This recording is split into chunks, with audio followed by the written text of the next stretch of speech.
So let me ask you something. If you had a feeling, just a feeling, that the person you were about to marry wasn't who they said they were, what would you do? Julian Vance did what most people wouldn't dare. He ran a test. A quiet, careful, deniable test. And she failed it. But here's the part nobody talks about. The test didn't just reveal one truth. It revealed four. And every single one of them changed everything. The city hadn't woken up yet when Julian Vance stood at the window of his apartment, coffee in hand, watching the first gray light spread across the skyline. 6:15 in the morning. He had been awake since 4. On his desk behind him, an engagement ring box sat open. He hadn't put it there to admire it. He'd taken it out to remind himself what was at stake before he made a decision he could not take back. The wedding was 4 weeks away. The invitations had gone out. The venue was booked. His mother had already bought her dress. And Julian Vance, a man who had spent 11 years building a company on the principle that the right data always tells the truth, was about to run one final audit. Not on a supplier, not on a contract, on the woman he loved. Before we go any further, I want to speak to you for just a moment. If you found this story, I don't think it was by accident. Maybe you've been in a place where something felt off, where love and doubt existed in the same chest at the same time, and you didn't know which one to listen to. This story is for you. If it's resonating already, if something in these first few lines connected, I'm asking you to do one thing right now. Subscribe. Not later, right now while you're feeling it. Because here's the truth. You'll scroll away, the moment will pass, and the next story, which I promise you is just as powerful as this one, will come and go without you. Hit subscribe. It takes 2 seconds. It means you're saying yes to more of this, yes to stories that matter, yes to being part of a community built on truth, not noise. Welcome. Now, let's go back to Julian, because the decision he's about to make will change everything. Julian set down his coffee and picked up his phone. He read Marco's message from 3 days ago for the 4th time. Marco, text message. I've seen her, Jules, twice now, with someone, and she doesn't look like a woman who's thinking about her vows. He had not slept well since reading it, not because he believed it immediately. Julian Vance did not accept unverified information, not from anyone, but because when he searched his memory for reasons it couldn't be true, he came up empty-handed faster than he should have. The dinner, she said, was with a college friend. Her phone angled away on the table last Sunday. The perfume he didn't recognize on the jacket she'd worn home on Tuesday. Not his, not hers. Small things. Individually, nothing. Together, a pattern he couldn't unsee. You survived uncertainty before. You built a company on calculated risk. This is no different. Run the numbers. Get the data. Then decide. He wasn't running the test to punish her. He was running it to prove Marco wrong. He was running it because he needed to look at the results and say, see, you were afraid of nothing. He needed her to pass. He had already set the camera. He had already booked the Milan flight. He had already called Clara. What he had not done, what he had no way of knowing he needed to do, was account for the possibility that the deception around him ran so much deeper than one woman and one secret. On the other side of the city, Sandra Rossi stood before her mirror in the soft morning light of her own apartment, holding a veil up to the side of her face. She tilted her head, smiled at herself, set it down. Her phone buzzed. She glanced at the screen and her smile widened. Not the warm, open smile she gave Julian, a different one, smaller, private. She typed back quickly, then turned the screen face down on the vanity. 4 weeks, that was all. 4 weeks. A ceremony, a signature, and the access she and Luca had spent 18 months carefully engineering would finally be within reach. Julian was methodical, yes. Careful, yes. But he was also in love. And love, in Sandra's experience, was the most reliable blind spot a person could have. She had no reason to be concerned. Julian trusted her completely. He had told her so just 3 nights ago, his hand in hers at the restaurant, his eyes certain and calm. She had smiled back to him and meant it, in the way a person means a smile when they have already accepted what they are doing and decided not to look at it too closely. She had no idea a camera was blinking red in the corner of his apartment. She had no idea that Julian Vance, 11 years into building a career on the principle that the right data always tells the truth, was about to run one final audit. Not on a supplier, not on a contract, on the woman he loved. Julian zipped his bag, slid his laptop into its case, and took one last look around the apartment. The hidden camera was already running. Clara was already on her way. He picked up his keys. He paused at the door. He thought about the first night he'd met Sandra, a gallery opening 18 months ago, a room full of strangers and art he didn't understand. She had appeared beside him as if by chance, said something that made him laugh, and by the end of the evening he had asked for her number. He thought it was fate. He closed the door behind him. He did not look back. But before we follow Julian to Milan, and before we watch what that camera captured, we need to go back. Back to the beginning, back to the gallery, back to the night everything was set in motion. Because this story didn't start with a test. It started with a plan that had been running for 18 months before Julian Vance ever thought to run one of his own. The hotel room in Milan was exactly what Julian had asked for. Quiet, high up, with a clear view of the city. He had not looked at the view once. His laptop was open on the desk. A contract he was supposed to review sat on the screen, cursor blinking in the same paragraph it had been blinking in for 2 hours. He read the same sentence 4 times, understood none of it, and minimized the window. He checked his phone. Nothing from Clara. He set it face down, picked it up again 30 seconds later. At 8 in the evening, he called Sandra. She answered on the second ring, voice warm and a little breathless, as though she had just come in from somewhere. "Hey you, are you eating? Please tell me you're not surviving on espresso and vending machine granola bars." He laughed. It came out almost natural. "I had a proper dinner. How's everything there?" "Quiet without you. The wedding planner keeps calling about the table linen. I told her ivory, not cream. She doesn't understand the difference." "Neither do I. That's why I love you." He said goodbye. He set the phone down carefully, the way a man sets down something fragile that he isn't sure he still has the right to hold. 20 minutes later, Clara's message arrived.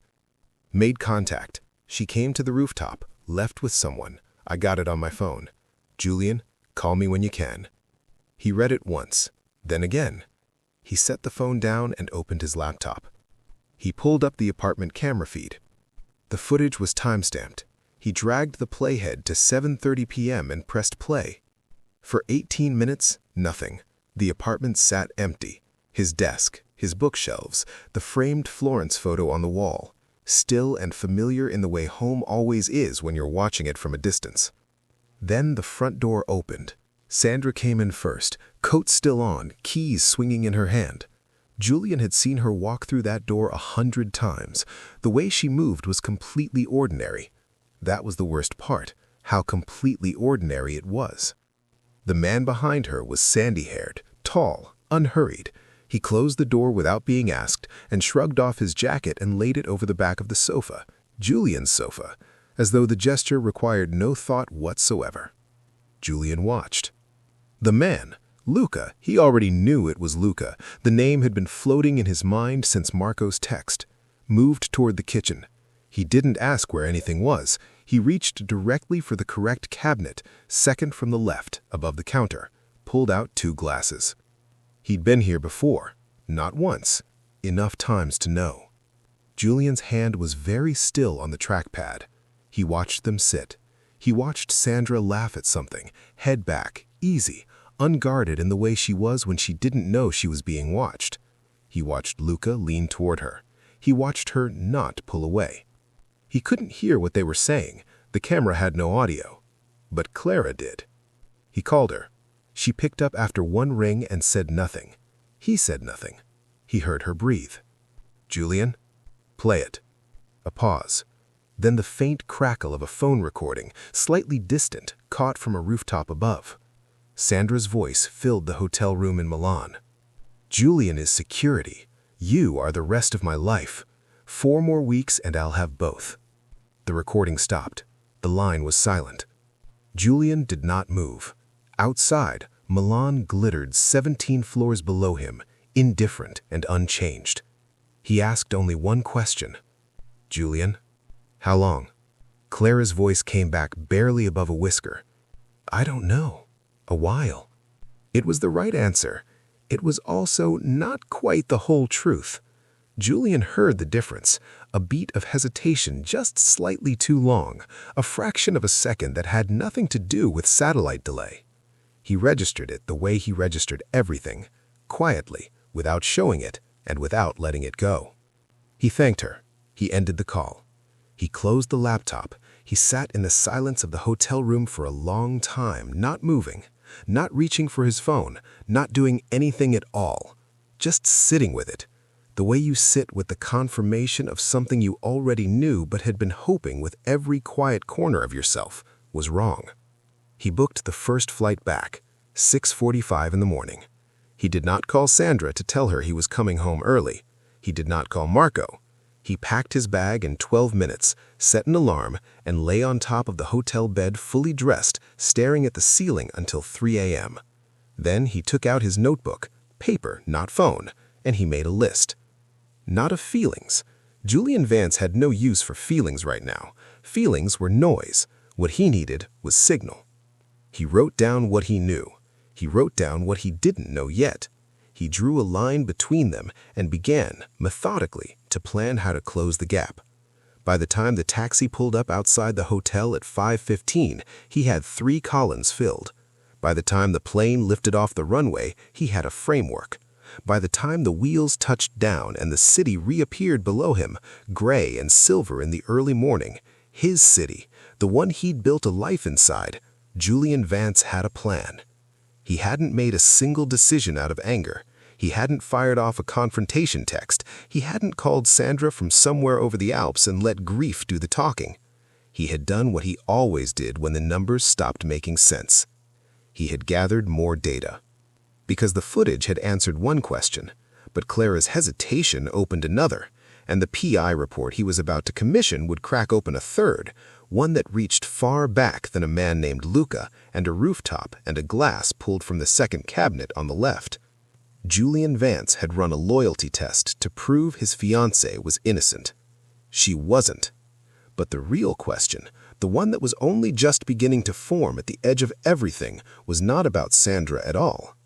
Who else already knew?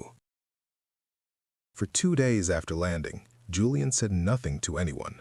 He went to the office, he answered emails, he sat across from Sandra at dinner on Tuesday night and asked about the florist and listened to her answer and smiled at the right moments. He was very good at it. He had not realized, until now, how much practice he had apparently had. On Wednesday morning, he called Clara. He kept it brief. He thanked her for what she had done in Milan. He asked if she was all right. She said she was fine, a little shaken, but fine. He said he understood. He was about to say goodbye when the question arrived in his mouth almost casually, the way the most important questions always do. How did you handle it? Seeing her. It must have been strange. You two barely know each other. Silence. Not a long silence, just one beat too many. Julian waited. We've actually met before, a few times. I should have told you that. He kept his voice completely even. Come over this afternoon. I'll make coffee. He hung up before she could qualify it. Clara arrived at 4. She sat down on the sofa and held her coffee cup with both hands, even though it was warm in the apartment. Julian sat across from her in the armchair he used for reading contracts.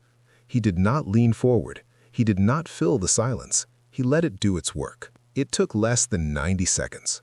The full story came out in pieces, halting at first, then faster, the way a confession accelerates once the first word is already out and there is nothing left to protect. Clara and Sandra had been roommates for 2 years, beginning 5 years ago. An apartment in the Navigli district, cheap rent, overlapping social circles, the easy intimacy of shared space. When Julian and Sandra had started dating, Sandra had asked Clara to keep an eye out. Just small things. Julian's schedule, when he worked late, which clients took him out of the city, when he had back-to-back meetings that kept him at the office past 8. Clara had told herself it was just Sandra being anxious in a new relationship. She had told herself this for over 2 years, without ever asking why Sandra needed to know when Julian was away. She had not wanted to know why. That, Julian understood, was the whole point. You were feeding my schedule, while she was using that information to spend time with someone else. Clara opened her mouth, closed it. She had no answer that would hold up, and she knew it. She started to cry. Julian looked at her not with the hot, immediate rage she probably expected and maybe deserved. He looked at her with something slower and more permanent, the grief of a man who has just finished counting how many people were in the room while he was standing alone in it. He let her cry. He did not comfort her. When she had steadied herself, she said one more thing. It came out as an aside, almost an afterthought, the kind of detail a person mentions because the guilt of holding it is finally heavier than the fear of saying it. Sandra had given her one standing instruction, she said. If Julian ever started asking questions about the Galleria Rozzi, the gallery opening where he and Sandra first met, Clara was to tell her immediately. Julian's expression did not change. He nodded once, slowly, as though filing a document into a drawer. Sandra had been protecting something about that night, something she needed Julian never to examine too closely. He thanked Clara for coming. He walked her to the door.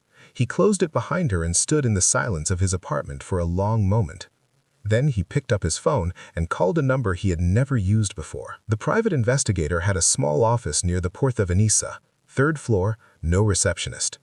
Julian sat across from him for 20 minutes and spoke with the same flat precision he used when briefing a new auditor. He gave him Sandra's number, Lupa's name, and a list of dates, the evenings that didn't add up, the trips that aligned too neatly with her free time. He asked for 3 things: financial history, connection timeline, and communication records. He said he needed it in under a week. The results came back in 4 days. The report was 7 pages. Julian read it standing at the kitchen counter at 11 o'clock at night, the apartment quiet around him, a glass of water untouched at his elbow. He read it without stopping. 18 months before the night Julian met Sandra at the Galleria Rozzi, Luca Ferri had co-signed a business loan of 180,000 euros, a boutique investment fund according to the filing. It had failed within 14 months. The debt remained outstanding. Both names were still attached to it. Julian turned to page 3. In the 6 weeks before the gallery opening, Sandra had searched his name 41 times across LinkedIn, press archives, and company filings. She had cross-referenced his investment portfolio, his board positions, his publicly stated interest in contemporary art. She had arrived at the Galleria Rozzi that evening with a list of things she already knew he cared about. The love of his life had been a research project. Julian closed the folder. He stood very still for a long time, the kind of still that has nothing to do with calm and everything to do with a man who has just finished counting how many people were in the room while he was standing alone in it. He turned to the last page. A single flagged detail, noted without elaboration by the investigator. Luca Ferri had a contact inside Julian's company, someone who had provided Sandra with detailed financial information about Julian's net worth and asset structure before she made her approach. The contact was described only as a senior stakeholder. No name yet, insufficient data. Julian read that line 3 times. A senior stakeholder. He set the folder down. He picked up his phone. He did not call Sandra. He did not call Clara. He scrolled past Marco's name without stopping. He called his lawyer. The question was no longer whether he had been deceived. The question was how many people were in the room while it was happening. They say betrayal is the loneliest feeling in the world, not because of what was done to you, but because of how long you were the only one in the room who didn't know. Julian Vance was that person. Not anymore. In part 2, the room gets a lot more crowded and a lot more honest. The best is yet to come. Subscribe now, not because I'm asking, but because you already know you need to see how this ends.